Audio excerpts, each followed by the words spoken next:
अगला वीडियो जो है वो हमारा नॉमेनक्लेचर यानी नामकरण या नाम वर्गीकी यानी हैलो टैक्सोनॉमी पर आधारित है।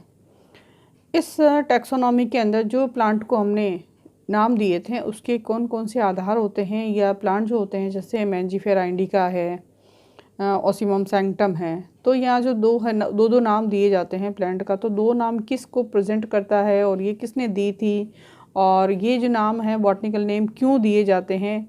अदरवाइज प्लांट को अलग अलग नामों पर, अलग अलग स्थानों पर अलग अलग नाम से जाना जाता है, तो उसके क्या कारण होते हैं। तो यहाँ पर नॉमेनक्लेचर का मीनिंग होता है कि यहाँ पर जब प्लांट को पर्टिकुलर पर एक हमें पता है कि जो वनस्पति जात है वो हर एक एरिया के अंदर अलग अलग रूप में प्रेजेंट्स होती है, सेम ही वेजिटेशंस, लेकिन उसके अंदर क्लाइमेटिक कंडीशंस या जेनेटिक और की वजह से, वेरिएशंस की वजह से वो वेजिटेशंस अलग अलग नामों से पहचानी जाती है, नामों से। तो यहाँ पर जो IBOCN international botanical code of international code of botanical nomenclature ICBN की एक ऐसी संस्था बनाई गई जिसके द्वारा जो प्लांट्स होते हैं वो ऑल ओवर इंडिया लेवल पर की जाने वाली जो रिसर्च होती है उसके अंदर उस नाम को एक निश्चित नाम के द्वारा पहचाना जाए, और जिससे उस पार्ट की पहचान विश्व स्तर पर हो और उससे रिलेटेड जितनी भी रिसर्च हो उसको एक ही जगह ऐड कर दिया जाए और वो सबको अवेलेबल हो सके। तो यहाँ पर इसी सुविधा के लिए यहाँ पर जो है पादप को एक विशेष नामकरण पद्धति चालू की गई। तो यहाँ देखिए, हम तो सबसे पहले पौधों को वैज्ञानिक आधार पर यानी कि साइंटिफिक नेम के आधार पर नाम देने की जो प्रक्रिया को है स्टार्ट करने को ही हम नॉमेनक्लेचर कहते हैं। पौधों को वैज्ञानिक आधार पर नाम देने की जो प्रक्रिया उसे हम नॉमेनक्लेचर या नाम वर्गीकी कहते हैं। तो यहाँ पर जो पौधे के वैज्ञानिक नाम या साइंटिफिक नेम दिया जाता है वो लैटिन भाषा के अंदर दिया जाता है, भाषा में ही दिए जाते हैं। इसके अलावा प्लांट को जो नामकरण की जो पद्धति दी की थी, जैसे मैंजीफेरा इंडिका मैंने आप जैसे कहा नाम, तो यहाँ पर इस जो दो नाम है तो यहाँ पर इसको बोलते हैं द्विनाम पद्धति। तो इसको बाइनॉमल सिस्टम या बाइनॉमल नॉमेनक्लेचर भी इसको कहा जाता है, द्विनाम पद्धति भी इसको कहा जाता है। और इस जो पद्धति को दिया था वो कैरोलस लीनियस के द्वारा दिया गया था। तो ये द्विनाम पद्धति का जो श्रेय है वो कैरोलस लीनियस को जाता है। अब हम देखें तो इस पद्धति का जो यूज है वो सबसे पहले गैस्पार्ड वहीन ने अपनी पुस्तक पाइनेक्स के अंदर 1962 के अंदर उन्होंने अपनी पुस्तक के अंदर इसका नाम दिया था। इसके बाद लीनियस ने लगभग 1753 के अंदर अपनी पुस्तक स्पीसीज प्लांटेरम में इसका उपयोग किया। यहाँ पर जो प्लांट की जो दो नाम होते हैं वो नाम कैसे कैसे होते हैं, तो यहाँ हम देखें तो जो प्लांट के दो नाम होते हैं, सबसे पहला नाम होता है उसका वंशीय यानी उसका जीनस का नाम, और दूसरा होता है उसकी जाति या स्पीसीज का नाम। उसका जो वंश का नाम होता है उसको कैपिटल लेटर के अंदर लिखा जाता है, इंग्लिश की जो वर्णमाला होती है उसके अंदर कैपिटल लेटर के अंदर लिखा जाता है, जबकि जो जाति होती है उसको स्मॉल लेटर के अंदर लिखा जाता है। अब हम एग्जाम्पल देखें तो जैसे आलू है, तो आलू को क्या कहा जाता है, बॉटनिकल नेम है सोलेनम ट्यूबरोसम। तो यहाँ पर सोलेनम को देखिए एस में, ये एस जो है कैपिटल लेटर से हैं, जबकि जो स्पीसीज है ट्यूबरोसम उसमें स्मॉल लेटर का यूज़ किया गया है। इसके अलावा यहाँ पर जो है वो नाम लिखने की और कौन सी मेथड्स होते हैं, तो यहाँ पे देखिए तो जो प्लांट का जो नाम होता है उसे इटैलिक या टेढ़े अक्षरों के अंदर लिखा जाता है, या फिर नाम को लेबल्ड अंडरलाइन कर दिया जाता है, रेखांकित कर दिया जाता है। प्रजाति के नाम व्यक्ति का, प्रजाति के बाद व्यक्ति का या अंतर्राष्ट्रीय रूप से उसको स्वीकृत किया जाता है। अगर हम यहाँ पर इसको में देखें कि पर्टिकुलर किसी व्यक्ति के द्वारा इस स्पीसीज का डिस्कवर किया गया है तो वहाँ पर उसका नाम कैसे लिखा जाता है। एग्जाम्पल देखें तो यहाँ पर देखिए एग्जाम्पल, ब्रेसिका कंपेस्टिस लिनिन LINN लिखा गया है पीछे की ओर। तो यहाँ पर इस स्पीसीज का जो सर्वप्रथम सबसे पहले जो डिस्ट्रीब्यूशन दिया था या विवरण दिया था वो लीनियस ने दिया था। इस कारण इसके अंदर जो नामकरण पद्धति की जाती है उसके अंदर यहाँ पर ब्रेसिका कंपेस्टिस लिनिन यानी कि इस सरसों ब्रेसिका कंपेस्टिस का नाम जो है वो लिनिन के द्वारा दिया गया। अब हम आगे देखें कि नामकरण पद्धति के लिए कौन सी संस्था बनी है। तो सबसे पहले यहाँ देखें तो international code of botanical nomenclature, जिसे ICBN भी कहा जाता है, जो कि पादपों के नामकरण का प्लांट्स के इसके अंदर नॉमेनक्लेचर किया जाता है। तो यहाँ पर हम देखें तो थ्योरीज ऑफ नॉमेनक्लेचर, नामकरण से संबंधित सिद्धांत जो है उन्होंने इनका प्रतिपादन एक पुस्तक है जिसे फिलोसोफिया बॉटनिका कहा जाता है, उसके अंदर नामकरण की सिद्धांत को दिया गया है। 1751 के अंदर जो कैरोलस लीनियस हैं उनकी पद्धति पर ये आधारित थे। इसके अंदर जो सिद्धांत थे वो अलग अलग जब साइंटिस्ट थे उनकी थ्योरीज पे दिया गया। तो सबसे पहले इसके बुक के अंदर कैरोलस लीनियस ने ही 1751 के अंदर जो किताब लिखी थी फिलोसोफिया बॉटनिका ने अंदर जो सिद्धांत दिए थे अपनी नामकरण पद्धति में, उसका समावेश इसके अंदर किया गया। फिर बाद में 1813 के अंदर ऑस्टिन ने डी कैंडोले ने अपनी पुस्तक लिखी थ्योरीज एलिमेंट्री डी ला बॉटनिका, और इसके अंदर नामकरण के सिद्धांतों को और इसके अंदर भी प्रतिपादित किया गया। इसके बाद 1867 के अंदर 67 के अंदर एल्फ्रेड डी कैंडोले ने लॉइस डी ला नॉमेनक्लेचर बॉटनिक नाम की पुस्तक लिखी और इसके अंदर नामकरण के सिद्धांत दिए। तो हम यहाँ देखते हैं जो अलग अलग साइंटिस्ट हैं इन्होंने अपनी अपनी बुक्स के अंदर जो नॉमेनक्लेचर के सिद्धांत दिए। तो यहाँ पर बाद में जो ICBN जो बनी संस्था उसने यहाँ पर नॉमेनक्लेचर से रिलेटेड नामकरण के सिद्धांत के जो नियम दिए थे उन्होंने उसको कहा कि प्रत्येक 5 वर्ष के बाद इन नियमों का वापस प्रकाशन किया जाएगा और कुछ नियमों को एज इट इज़ स्वीकार कर लिया जाएगा। तो यहाँ पर अब इन साइंटिस्टों के नामों को शामिल करते हुए, सुझावों को, सिद्धांतों को शामिल करते हुए इस नामकरण के सिद्धांतों को 3 भागों में बांटा गया। सबसे पहला है प्रिंसिपल्स सिद्धांत, दूसरा है नियम्स और तीसरा है रिकमेंडेशंस या सुझाव। तो सबसे पहले हम देखें कि प्रिंसिपल्स कौन से हैं। नामकरण के सिद्धांत की जो बुक दी हुई है उसके अंदर ICBN के अंदर कौन कौन से प्रिंसिपल, तो यहाँ पर सिद्धांतों पर आधारित 6 प्रकार के नियम दिए गए हैं, सिद्धांत दिए गए हैं। सबसे पहला है नामकरण करने के लिए प्लांट के जो नॉमेनक्लेचर है वो और एनिमल का जो नॉमेनक्लेचर है दोनों का सिस्टम अलग अलग होगा। दूसरा है जो वर्गक या टैक्सोन का जो नॉर्म है वो नॉमेनक्लेचर टाइप से ही उसका निर्धारण होगा। इसी तरह तीसरा जो है प्रकाशन की जो प्राथमिकता है, प्रायोरिटी ऑफ पब्लिकेशन, जिसमें प्रकाशन किस पब्लिकेशन में प्रकाशन किया गया है वो साइंटिफिक है या नहीं है, वो मान्यता प्राप्त है नहीं है, इसके ऊपर भी नामकरण आधारित है। ये नामकरण का सिद्धांत है। नेक्स्ट जो दिया गया है नियम पर आधारित नाम ही शुद्ध होंगे।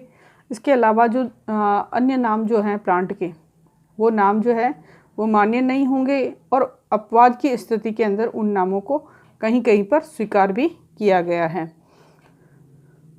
छठा जो है ये टैक्सोन का जो वर्गक का नाम होगा वो लैटिन भाषा के अंदर ही होगा और ये जो नियम होंगे वो रिट्रोएक्टिव होंगे। रिट्रोएक्टिव यानी पूर्वव्यापी, पहले से अगर कुछ नियम बने हुए हैं तो उनमें कुछ सुधार करके उन नियमों को एज इट इज़ ही कंटिन्यू किया जाएगा।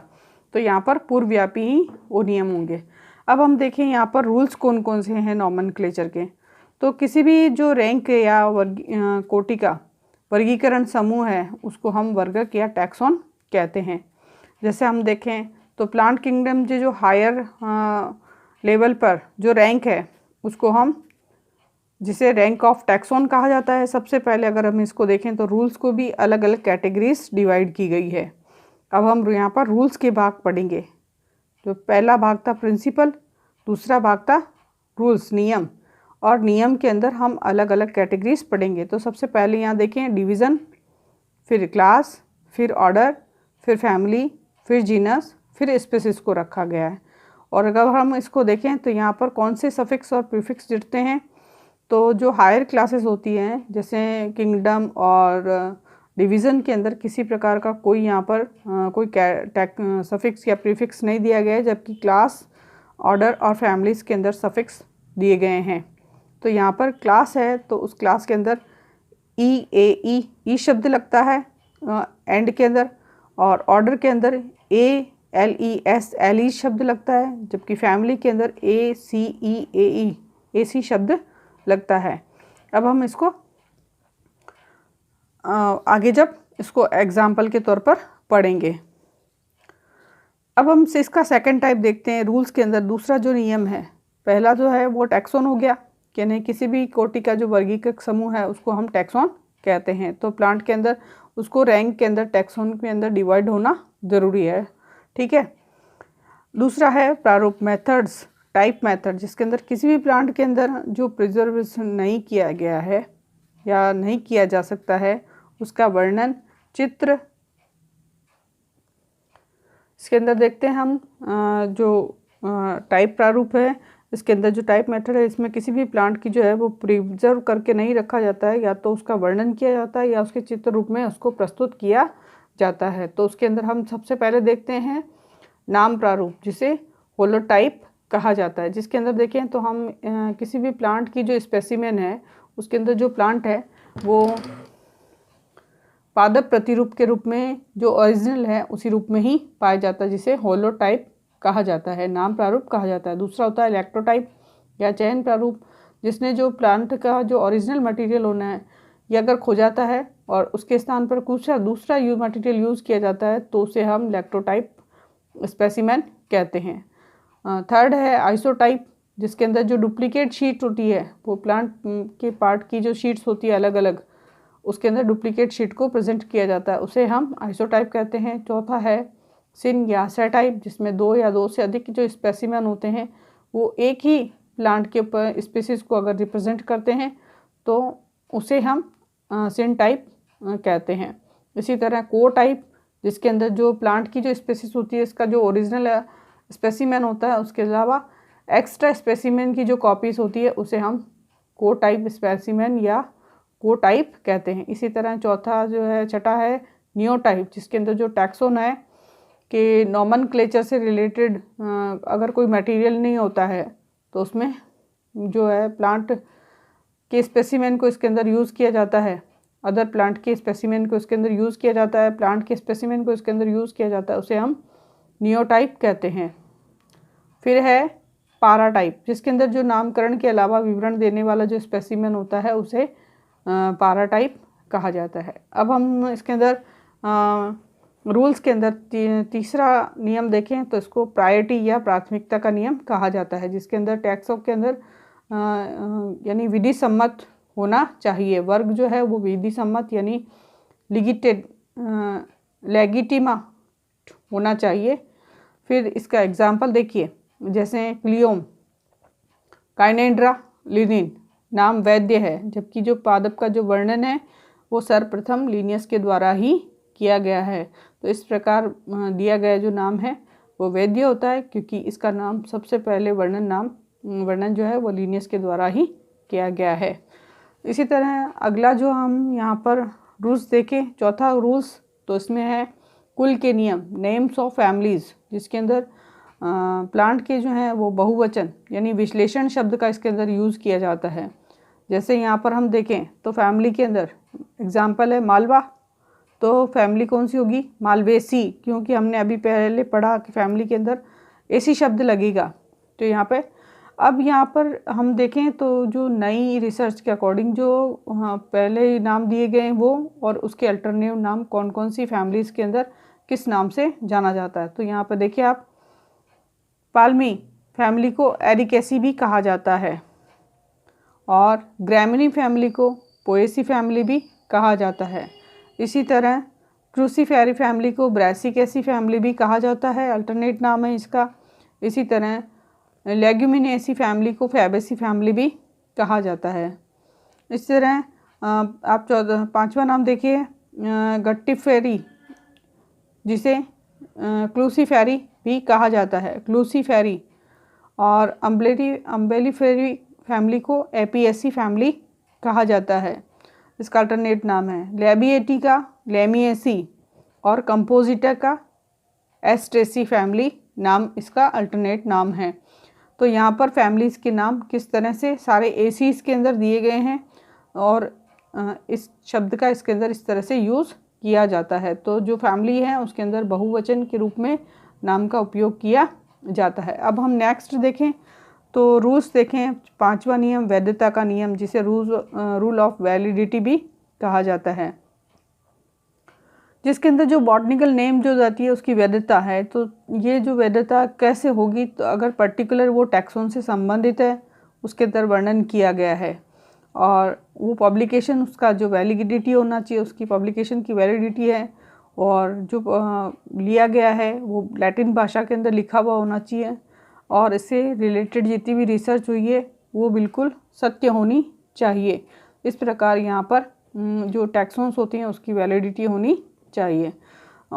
छठा जो है वो प्रभाविता का नियम, रूल्स ऑफ इफेक्टिविटी कहलाता है, जिसके अंदर जो रिसर्च हुई है उसका जो प्रकाशन हुआ है वो किसी प्रकार की साइंटिफिक रिसर्च जर्नल्स के अंदर ही उसको प्रकाशित किया जाना चाहिए। यहाँ हम आगे देखें तो यहाँ जो जर्नल्स के अंदर ही प्रकाशित होना चाहिए। जैसे यहाँ पर देखें तो यहाँ पर इंडेक्स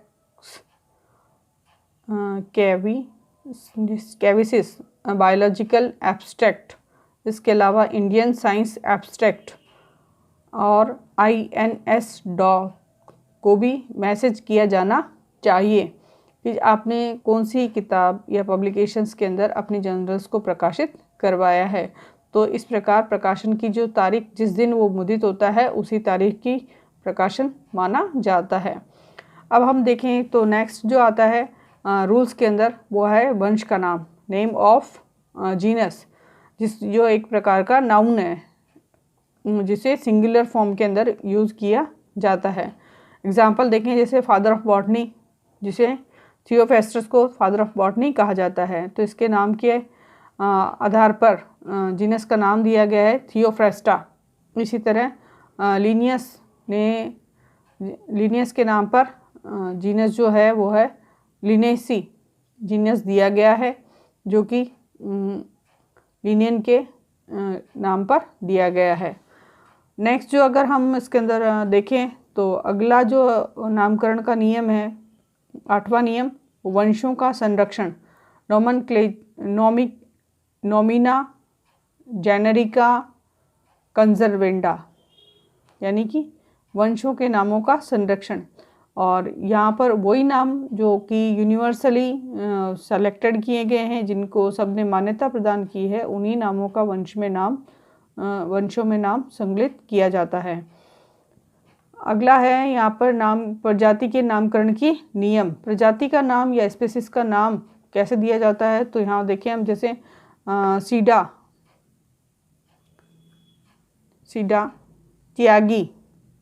त्यागी ये प्रोफेसर बी त्यागी के नाम पर दिया गया है। इसी तरह शोरिया रोबस्टा, ये एक प्रकार का जब प्लांट जो होता है वो उसकी क्वालिटी के आधार पर नामकरण उसका किया जाता है। जैसे प्लांट के स्वस्थ और सबल वृक्षों के लिए इसकी क्वालिटी होती है, इसके आधार पर सोरा रोबस्टा इसको नाम दिया गया है। अब देखें आगे जो प्लांट का नॉमेनक्लेचर है, जैसे खेतीहारी पौधे जो होते हैं उन पौधों के तो name of plants in cultivation, तो उन जो नाम है उन पौधों के जो नाम है उनके नेचुरल्स नाम ही उनको दिए जाते हैं। अगर किसी जाति को वाइल्ड या प्राप्त किया गया है, वाइल्ड एरिया से प्राप्त किया है, तो उसको वाइल्ड एरिया का ही नाम उसको अंदर दिया जाता है, तो उसका ओरिजिनल नाम उसको रखा जाता है। नेक्स्ट है उसका जो नियम है लैटिन भाषा निदान, लैटिन डायग्नोसिस। ये इसमें 1 जनवरी 1955 के बाद जितनी भी जो रिसर्च हुई है उसके अंदर लैटिन भाषा के नामों को ही मान्यता प्रदान की गई है।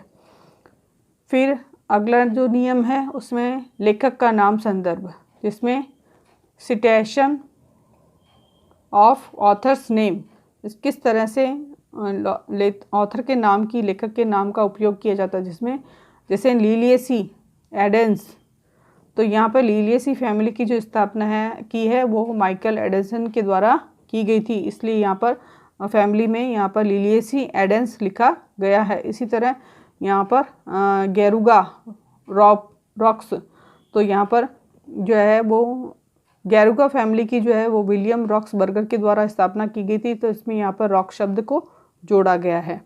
तो यहाँ पर लेखक का नाम पीछे लिखा जाता है। अब हम यहाँ पे एग्जाम्पल देख सकते हैं, जैसे यहाँ पर अदर नेम कैसे हो सकते हैं या कैसे जोड़ा जा सकता है नाम को। तो या किसी दो व्यक्तियों ने एक ही प्लांट पर रिसर्च की है तो किस तरह से उसको लिखा जाएगा। तो यहाँ पर हम देखें तो ये एक एग्जाम्पल है, सिसेम पिलोस पेरिरे बुच हैम एक्स डी सी का इसमें मीनिंग है कि सिसेम पिलोस पेरिस नाम का जो प्लांट है उसके पर सबसे पहले बुचानन और हैमिल्टन ने इसको नाम दिया था, लेकिन बाद में इस पौधे का नाम, इसका जो वर्णन है वो डी कैंडेलो के द्वारा किया गया, इसलिए इसका नाम यहाँ पर सिसिम पोलोस पेरिस हैम एक्स डी सी रखा गया है। अदर रूल्स, इसके कौन कौन से दूसरे नियम हैं नॉमेनक्लेचर के, तो यहाँ पर हम देखें तो लेक्सिस लुरिक्स लैरिकम लैरिसेनियन ड्यूक रॉय कोच, इन्होंने सबसे पहले डू राई ने इन्हें नाम दिया, उसके बाद माइकॉक्स ने इसका नाम, इस प्लांट का नाम बदल दिया, लेकिन फिर उसने कुछ गलतियां की और उस में सुधार किया के कॉच के द्वारा, तो इस कारण यहाँ पर इस प्लांट का नाम